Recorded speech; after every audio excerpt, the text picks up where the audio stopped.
আপনারা দেখছেন ISL 2025 পয়েন্টেবিলিটি last update করা আছে 11 মার্চে। 10 মার্চে মোহাম্মদান ভার্সেস পাঞ্জাব এফসির মধ্যে ম্যাচ হয়েছিল, ম্যাচটি ড্র হয়েছে। তাই আজকের পয়েন্টেবিলিটি এরকম: নাম্বার 1 পজিশন আছে মোহনবাগান সুপার জিয়েন্ট, 24 ম্যাচ খেলে 56 পয়েন্টে। নাম্বার 2 আছে এফসি গোয়া, 24 ম্যাচ খেলে 48 পয়েন্টে। নাম্বার 3 আছে north east United FC, 24 match খেলে 38 পয়েন্টে।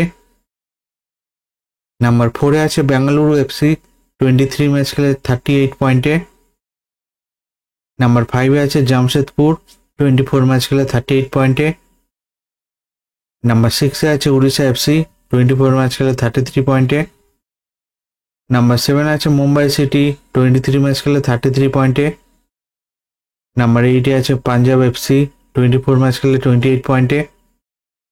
নাম্বার 9 আছে কেরালা ব্লাস্টার, 23 ম্যাচ খেলে 28 পয়েন্টে।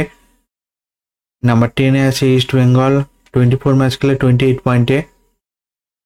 নাম্বার 11 আছে চেন্নাইন এফসি, 24 ম্যাচ খেলে 27 পয়েন্টে। নাম্বার 12 আছে হায়দ্রাবাদ, 23 ম্যাচ খেলে 17 পয়েন্টে।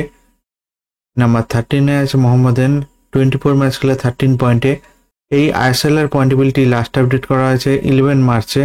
ভিডিওটি ভালো লাগে থাকলে লাইক কমেন্ট শেয়ার করবেন।